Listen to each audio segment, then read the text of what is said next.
Je vais encore ajouter même quelque chose là pour compléter. Vous avez vu quelque chose qui avait circulé à un moment là que Abba Abba était en train de réclamer son agent à Congel Cap. Il y a eu des lettres, certains documents qui étaient circulés il y a quelques années, mais il ne lui a rien remis après. Je reviens encore aussi sur Fokou. Fokou est disparu à partir du moment où Joseph on avait commencé à réclamer son agent. Il a commencé à déménager au Cameroun, aller ailleurs. C'était un marché de dupes. Joseph on avait réclamé son agent. Joseph on n'en a plus rien aujourd'hui. Fokou est tout pris. Et il est parti investir au Gabon, au Mali, partout. Joseph on avait allé lui faire quoi là-bas? Parce que Joseph on avait commencé à réclamer son agent. Voilà peut-être les vérités que vous ne connaissez plus. Quand vous voyez son fils bavarder là, il n'y a plus rien à manger. Sans ça, il devait déjà être à terre. Quand il a commencé à réclamer, Fokou a commencé à déménager. Vous voyez encore Fokou où? Allez-y au Gabon, allez-y au Mali. Vous allez trouver Fokou ailleurs. Entre-temps, les Oona sont maintenant à terre. C'est un peu ça. Ça n'a rien profité, c'est des bandits. C'est des bandits, ils prennent l'argent, ils ne remettront plus jamais cet argent. Quand ils voient que tu veux déjà commencer à bavarder, ils allument leurs médias qu'on leur a donné parce que c'est eux qui commandent les médias. On t'arrête, on envoie en prison. Voilà Siaka. Je prends l'exemple de Siaka, qu'on disait que la société Sfid, qui est vers Dimakola, Mbongo avait racheté au nom de Siaka. Quand Mbongo allait en prison, la société a chuté. Siaka a pris l'argent, allait ouvrir une autre société dont Mbongo n'est plus au courant de l'histoire. J'étais moi-même ami en Mbang où j'ai pris les témoignages en Mbang. Si vous voyez la zone là, à Sfid, où les gens ont voulu brûler la ville de Mbang, parce qu'ils sont sans salaire depuis que Mbongo a été arrêté, il allait en prison. Il y a beaucoup de vérités dans ce pays-là que nous ne voulons pas parler. Nous parlons aussi parce que nous sommes en famille, que beaucoup ne savent pas. Siaka a pris tout l'argent. Les pauvres gens étaient en chômage après l'arrestation de Mbongo. Il est parti ouvrir une autre société. Ils vont récupérer cet argent-là comment? Ils vont récupérer ça comment? Dites-nous, quand ils n'auront plus le pouvoir. Ils vont récupérer ça comment quand ils n'auront plus le pouvoir? Dites-nous. Nous sommes quand même dans un état de droit. Même quand on réclame le fédéralisme aussi aura ses droits. Ça ne veut pas dire qu'on va arracher les biens ou bien les sociétés de tel ou de tel. Ça, c'est les conséquences des prêtres non. Voilà. Bonjour la famille et bonne fête pour la journée de demain. J'ai discuté avec Dr Njokam hier et j'ai été très sidéré. Bekoko, après les rails de Douala là, sur la route de Boya, était un bassin de production d'élevage. Tous les œufs qu'on mangeait à Douala venaient de là. Ce n'est pas l'Ouest qui a envoyé les œufs à Douala, rarement. On avait des amis là, Jules et moi, qui avons 1000 pondeuses, 500 pondeuses, 500 000 pondeuses, 100 000 pondeuses. 100 000 pondeuses, 500 000 pondeuses. C'était un bassin de production d'élevage, des poulets de chair et puis des pondeuses. Alors hier, je m'amuse à demander à Jules de me trouver les fientes de poules parce que je dois aller à Yabassi pour réaliser un verger pour un client là-bas. Il me dit, Manga, je ne sais pas là où je vais te trouver les fientes de poules à Douala. Je dis, comment ça? Bekoko est fermé. Il me dit que tous les éleveurs de Bokoko sont partis à l'ouest. Comme c'était des gars bamiliqués, une fois encore de plus, où on vous dit vraiment, quand quelqu'un vous dépasse, portez sa chaise. Vous ne verrez jamais la vache être malade.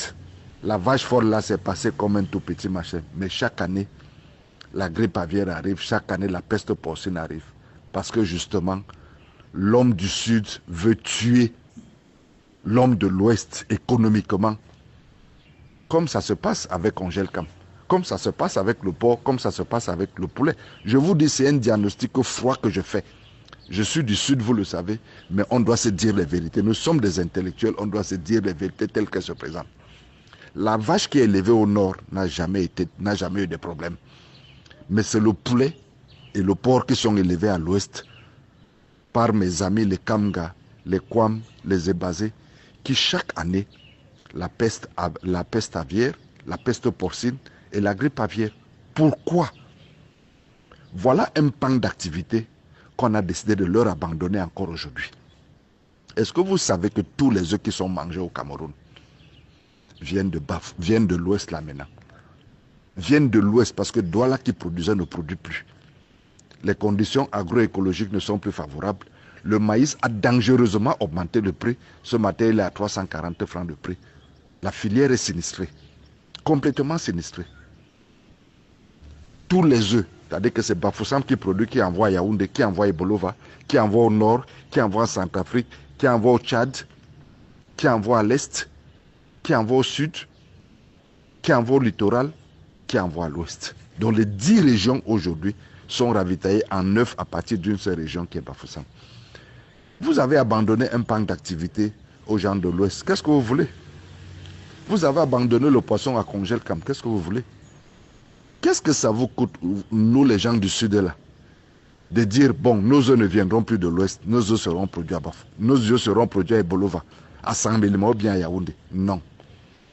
Après, on va se mettre à raconter n'importe quoi. Oui, le Camto, oui, l'autre, oui, l'autre. Non, non, non. Nous-mêmes, économiquement, nous sommes ouf. Et je vous dis, cela a commencé depuis l'école. Moi, les gens me demandent, toi, tu fais quoi dans l'élevage de porc, tu fais quoi dans l'élevage de poulet? Parce qu'on se disait, c'était les métiers sales. C'était les métiers sales. Les gens de l'Ouest ont compris, là où il y avait les enjeux, ils ont mis leurs enfants au CUS, ils ont mis leurs enfants à Polytechnique, ils ont mis leurs enfants à Chang. Ils sont médecins, ils sont ingénieurs, jusqu'aux États-Unis, jusqu'en Allemagne, jusque partout. Nous, l'homme du Sud, on s'intéressait à l'ENAM, on s'intéressait à l'école normale. Mayem Kobe Francis, je connais trop parler français, je suis administrateur civil, je suis professeur, je sais parler français. L'homme du Sud sait compter, l'homme de l'Ouest sait compter l'argent, il ne connaît rien. L'homme du Nord allait à l'EMIA, parce qu'ils aimaient bien les armes, ou bien le sport. Nous, les hommes du Sud, là, on partait où? L'école normale. Mon fils est sous-préfet, mon fils est professeur, on sait parler français, les autres là, ils ne savent pas parler français, mais ils connaissent compter l'argent. Le pouvoir économique même, c'est qui? Tu peux faire la politique si tu n'as pas d'économie. La Chine parle fort aujourd'hui devant les États-Unis. La Russie parle aujourd'hui fort devant les États-Unis. Parce qu'économiquement, ils sont puissants. Nous, on a quoi? On veut le pouvoir. 40 ans, c'est passé. Hein? C'est demain, là, c'est demain, ça va basculer. On ne sait pas quelle direction sonne. Mais celui qui a son argent peut aller n'importe où. Il peut aller n'importe où. Moi, je peux déplacer ma ferme aujourd'hui. Je dis que m'en vais au nord avec. Tu vas me faire quoi? Tu me demandes quoi? C'est pas toi l'homme politique qui va décider là où je vais partir. Non, tu n'as rien à voir avec moi. Tu n'as rien à voir. Voilà des pans d'activité qu'on leur a laissés. Pareil pour le pétrole. Il y a un seul gars bêtis qui fait dans le carburant. Les autres, c'est qui? Les autres, c'est qui? Les quincailleries, même à Ibolova, les quincailleries appartiennent à qui? Les boulangeries appartiennent à qui? À qui? Dites-moi un peu. Les hôtels même appartiennent à qui? Mais vous voulez parler fort aux gens, les gens qui vous possèdent en main. Vous, nous là, les gens du Sud, on dort dans les hôtels de qui? On achète le ciment dans la quincaillerie de qui? On achète le fer quand on construit dans la quincaillerie de qui? Donc, voilà les conséquences. Voilà les conséquences, comment nous-mêmes on a fabriqué notre lit en allant à l'école normale, en allant à l'ENAM. Et aujourd'hui, ça nous rattrape. Aujourd'hui, ça nous rattrape. Et même le haut sommet là fonctionne pareil. Vous avez déjà vu le président aller à la sortie des gars du CUS, aller à la sortie des gars de Chang, aller à la sortie des gars de Polytech. Vous ne le verrez jamais là-bas, ça n'intéresse pas. Mais il va à l'EMIA tous les jours. Il y a les recrutements des hommes en tenue tous les jours. Mais les ingénieurs sont au chômage. Les ingénieurs sont au chômage, les médecins sont au chômage. Quel est ce pays où la matière grise est en chômage et en quête d'emploi? Mais c'est les hommes en tenue qu'on privilégie. Parce qu'on a passé le temps à privilégier le pouvoir, à préserver le pouvoir et à privilégier ses acquis. Mais c'est fini, la nuit est déjà tombée. La nuit est tombée. Bonne journée. Alors, mais je viendrai répondre à ce voice, monsieur. Alors, économiquement parlant, oui, l'homme de l'Ouest est très fort. Même intellectuellement parlant, maintenant, l'homme du centre ne peut pas se rivaliser avec l'homme de l'Ouest. Aujourd'hui, si vous voulez, allez-y dans le recensement, vous allez voir que les intellectuels aujourd'hui sortent de l'Ouest. Ça, c'est l'époque quand on parlait des intellectuels, on visait le centre. Aujourd'hui, c'est-à-dire les enfants de l'Ouest montaient en fusée. Intellectuellement parlant, le centre ne peut même plus challenger l'Ouest dans le plan intellectuel. que ce soit dans le plan aussi financier, comme vous le dites bien. L'Ouest à tout prix. Je dis qu'intellectuellement, moi je vis en Belgique, j'ai vécu au Luxembourg, je voyage, je suis connecté dans le monde. Les meilleurs médecins, s'il y a 600 médecins, en Belgique nous avons 600 médecins camerounais, je dis docteurs camerounais, dans les 600 docteurs camerounais, il y a 495 bamileke, gars de l'eau, je dis docteurs, médecins, professeurs, agrégés, des PhD, des gars bamileke. Vous êtes très loin maintenant, c'est parce que ça dit vous avez le pouvoir et vous ne voulez pas faire des choses comme il le doit. Vous ne voulez plus recenser. Ça dit vous vivez encore dans l'ancienne époque. Vous êtes dans l'ancienne époque.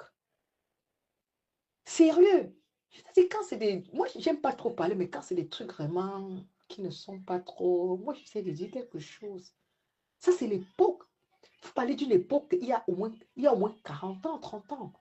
Vous étiez des... Ça, on ne peut pas vous les arracher. Vous étiez les plus intellos du Cameroun. Vous avez fait des trucs. Vous avez pas fait pas mal de choses que nous, les gens de l'Ouest sont très reconnaissants. Mais il y a 40 ans que l'Ouest s'est préparé à envoyer les enfants dans les plus beaux écoles en Europe, dans des grosses universités.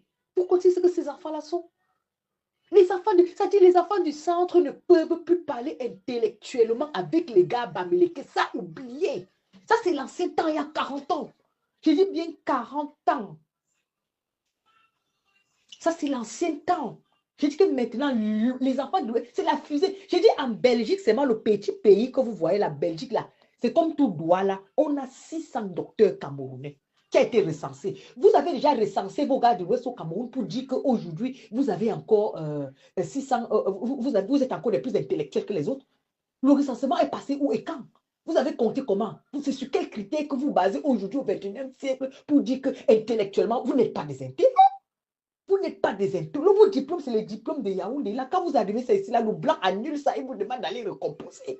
On parle des gars bamileke qui ont... C'est-à-dire que les parents se sont sacrifiés dans le commerce et ont envoyé ici, là. Mais c'est des diplômes européens qu'ils ont, américains, canadiens, anglais, c'est si européens. Les gars sont calés. Quand tu veux voir les ingénieurs, tu veux voir les PhD. Les gars, en France seulement, on a plus de 2000 docteurs camerounais. Dans les 2000, il y a combien de gars français? Il y a combien de gars de l'Ouest? C'est comme ça qu'on veut. La France a recensé ses docteurs camerounais. On a presque 2000. L'Amérique, alors c'est grave. Les ingénieurs, les ceci, c'est-à-dire les professeurs, c'est grave en Amérique.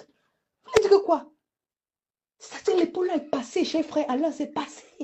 C'est passé. J'ai dit qu'intellectuellement parlant, j'ai dit que les Bamileke sont... J'ai dit que s'il y a un recensement propre comme les Européens nous ont déjà recensé là, tu vas voir que vous parlez de 40 ans en arrière. Mais nous, aujourd'hui, la jeunesse d'aujourd'hui, nous, on parle de maintenant, du 21e siècle. Ah. J'ai dit qu'économiquement parlant, l'homme Bamileke a les germes de ça dans son sang. Un Bamileke veut toujours faire un commerce, veut toujours faire quelque chose. Je t'ai dit. C'est que les gars, j'ai dit que la tribu là, non, c'est des juifs. J'ai dit que le blanc même nous connaît déjà ici. Le blanc te demande dans le bureau que vous êtes d'où, madame, vous venez, oui, vous êtes belge, oui, on voit. Vous venez de quel pays? Vous êtes de quelle origine? Ah, je suis camerounaise. Ah, vous êtes camerounaise d'où? Bamileke. Ah oui, Bamileke. Le blanc dit Bamileke parce qu'il connaît que c'est les gens qui ont la tête. Oh mon père. Ah, alors tout aussi, ce n'est plus comme avant là, je te dis. Quand vous parlez d'intellectuels là, nous-mêmes, on a déjà compris que c'est intellectuel de 40 ans en arrière. J'ai dit que j'ai dit que le 21e siècle, c'est... Non, laisse tomber mon père. Laisse tomber. Les gars publics, c'est la fusée. Aux États-Unis, alors c'est là. J'ai dit que dans tous les États des États-Unis là, j'ai dit que quand tu vois les meilleurs médecins, les grands là, ils sont même, les babis que tu vois là, ils sont même, c'est dit qu'ils sont assis à la NASA. Les Simo, les Kamga, c'est qu'ils sont tous les noms là, là, les Kamga, les Simo, les Kampi, c'est-à-dire qu'ils ont ces noms. Et c'est les mêmes noms là. Hein. Les Simo, les Kamga, les Ngonga. Quand tu t'as ici, chaque personne a... Le commerce, je ne ferai pas le commerce. Je serai très loin. Alors, je serai un très bon commerçant. Mais qu'est-ce qu'on m'a appris? Il faut que tu ailles à l'école. Ah oui, il faut que tu ailles à l'école. Il faut que tu fasses ceci. Mais ce n'est que ça qu'on nous a appris. Est-ce qu'on nous a appris à nous bâtir nous-mêmes? Non. Est-ce qu'on nous a appris à savoir qu'un homme qui doit être prospère et riche ne peut que travailler pour lui-même?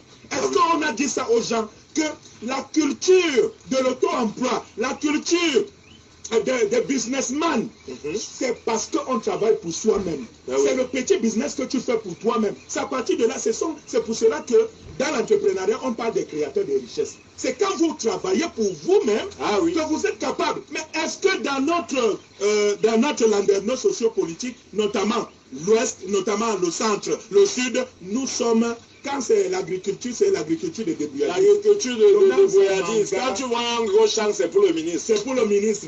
Qu'est-ce que ça fait? Il marginalise ses frères. C'est lui seul qui est riche. Les seuls enfants qui vont à l'ENAM, ce sont les siens.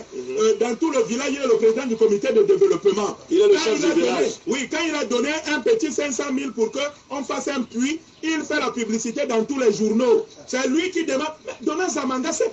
Le peuple bêtis, le peuple... nous sommes foncièrement méchants. Nous n'avons pas la culture de la solidarité. Dona Zamanga. Et ça, on doit le dire. Dona Zamanga, est-ce que vous savez que dans certains quartiers de Yaoundé, il y a des associations Bamileke qui font la tontine pour acheter des espaces de terre. Allez-y, Benkomotu. Vous allez trouver que ici, c'est la communauté Banganté. Les gars achètent 5, 10, 15, 20 hectares. Eh oui. On se découpe 300, 500 mètres. 500 mètres. Tout un village s'installe là. Quelle est la communauté Betty qui peut faire ça? Quelle est la communauté? Vous voulez que les gens ne vous dépassent pas comment? Tu veux venir habiter en face de chez lui. Comment? Quand le jour que tu as un problème, tu vas lui demander la nourriture. Nous sommes foncièrement méchants. Les peuples du Sud ne sont que là pour manger. Oui. Dona Zamanga, vous avez vu un peuple, les gens de l'Ouest se filment au Lemba en train de boire l'orina? Pas du tout. Est-ce qu'il y a des gens qui font entrer les ruinas au Cameroun plus que les Bamileke? Est-ce que quelqu'un peut voir les ruinas comme les gars de l'Ouest? Est-ce que les gars ont l'argent? Est-ce que les gars ont... Ils ont l'argent. Alors, pourquoi ils ne boivent pas et se filmer? Pourquoi ils ne boivent pas comme ça? Parce que l'argent n'aime pas le bruit. Merci beaucoup. Il faut donc qu'on apprenne à nous taire. Les gens de l'Ouest ne nous ont rien fait. Nous sommes des incapables. Nous sommes méchants envers nous-mêmes. Parce que ça, il faut le dire. Oui, nous sommes méchants. On ne doit rien. Je dis qu'on doit plutôt aller à l'école du Bamileke Dona Zamanga. On doit apprendre que quand on a l'argent, on ne manque pas de respect. Le Bamileke, c'est l'humilité légendaire. Eh oui. C'est l'humilité. Mais quand nos gens ont l'argent, qu'est-ce qu'ils font? Qu'est-ce qu'ils font, Dona Zamanga? Et c'est même l'humilité. Nous maltraiter. Nous démontrer que nous ne sommes pas des hommes. C'est même l'humilité de l'homme de l'Ouest qui a fait perdurer sa tradition. Parce qu'il faut que Victor a beau être milliardaire, mais quand il arrive à la chefferie, si on doit se déchausser, il se déchausse. Très bien. Parce que c'est de ça qu'il est question. Voilà. Il y a des choses qu'on n'achète pas. Très bien. Il y a des valeurs qu'on n'achète pas. Donc arrêtons. J'ai voulu mettre sur la table ce sujet-là. Parce que parfois on fait des faux débats. Ou est-ce que tel peut être chef là-bas? Disons aussi quelque chose. L'homme de l'Ouest a pu conquérir presque partout au Cameroun parce que lui, c'est un aventurier. Très bien. L'homme de l'Ouest n'a pas peur de venir s'installer au milieu des autres peuples. Mais le Beti, vous connaissez la principale insulte chez l'homme Beti, c'est un tobo. Quelqu'un qui n'est pas chez lui. C'est pour ça que quand un Beti commence à t'engueuler, la première question qu'il te pose, il te dit que tu m'as rien vu chez toi. oui, c'est comme ça. C'est comme ça que l'homme Beti engueule. Il te dit que tu m'as rien vu chez toi. Très bien. Chez les Bassa même encore, c'est très grave. Quand il veut te parler, il te dit où est la tombe de ton père. Voilà. Tu me parles, montre-moi la tombe de ton père. C'est une façon de vous dire qu'ils ne sont pas des aventuriers dans l'âme. Aujourd'hui, on a appris, on s'est frotté, on a grandi avec eux. Ils nous ont aussi montré le secret du feu. Parce que, disons-le, c'est malhonnête parfois de dire qu'ils cachent. Lorsque vous vous approchez de quelqu'un de l'Ouest et qu'il vous prend en amitié, parfois même c'est lui qui te tient la main pour te faire entrer dans les tontines. C'est lui qui te motive, il te dit mon frère, tu crois que nous on fait comment? Voilà la tontine. Tu mets petit, tu peux aller voir un propriétaire terrien. Chaque fois que tu prends ta petite partie, tu viens, tu lui donnes. C'est comme ça que j'ai acheté tout mon terrain. Et vous le faites, ça marche. Donc arrêtons de faire les faux procès. Si nous autres, on a décidé que quand on a l'argent, c'est faire des mariages princiers où on dit que la voiture sera à la mobile et va porter les gens pour le village. Vous pensez que les milliardaires de l'Ouest ne sont pas polygames? Ils sont polygames, mais c'est calme. Dona Zamanga, les grands deuils à l'Ouest, on n'achète presque rien. les grands deuils à l'ouest, on met les bus de Douala jusqu'au village en aller et retour. Ah oui. Dona Zamanga, on vous offre à manger gratuitement. Ah oui. Dona Zamanga, vous êtes traités comme des princes. Vous n'habitez pas à l'hôtel. Quand vous allez à un deuil à l'ouest, le monsieur a bâti tout un domaine où vous entrez, vous dormez. Vous dormez. Les gens de chez nous construisent des petits, ce qu'ils appellent villas ici, c'est les cuisines à l'ouest. Les cuisines. Les cuisines. Des briadis.com, comme j'aime à le dire. Et c'est Martinez Zogo qui me l'avait dit que si tu veux être bien, ne traite pas avec les petits. Si tu veux être bien, traite avec les gens de l'ouest. Zogo Martinez me l'avait dit, et à chaque fois il me répétait, il me dit, nos frères ne nous aiment pas. Et c'est vrai. Nos frères aiment que nous soyons leurs esclaves. Qu'on soit pauvre, ad vitam quand aeternam. on est autour de lui, il va vous donner la bière. Après, quand il Évidemment. est c'est un épiable. Tout à fait. Donc, il faut que cette affaire de dire que les gens de l'Ouest ont appris à se battre, ils ont appris à rester calmes quand ils ont quelque chose. Là où tu as caché ta dame, tu ne jettes pas le caillou. Il faut une victoire de renchérir, le sage. Celui qui vend les œufs, voilà, ne cherche pas la bagarre. Merci Joseph Soleil, le cas d'être venu. Retenez bien ce nom. Loïc Kevin Atangana, chef de 2e degré. Je ne sais pas si vous vous rendez compte que Sekou Djo est chef de 2e degré. Oui. Donc il sera l'équivalent de Sekou Djo. Oui. Au niveau des prérogatives. Ouais. C'est vrai que Sekou Djo, c'est le patriarche, oui. Mais il sera à ce niveau-là. Arrêtons la sorcellerie. Quand ton voisin fait quelque chose qui est bien, mouf, tu triches. Parce que quand vous voyez les gars de l'Ouest avec les immeubles, c'est la tontine, Tontino aussi. Arrêtez d'être des monstres pour vos frères et vous verrez que ça va marcher. On dit qu'on ne travaille pas en famille. Tous les gens qui ont les quincailleries là, les qui travaillent dans les quincailleries, ce sont leurs frères. Mais est-ce qu'ils n'évoluent pas? Très bien. Voilà ce qu'on avait à vous dire ce matin, mesdames et messieurs. Que le Cameroun soit uni, on a besoin de tous les doigts de la main pour bien saisir la machette, parce que c'est elle qui développera le Cameroun.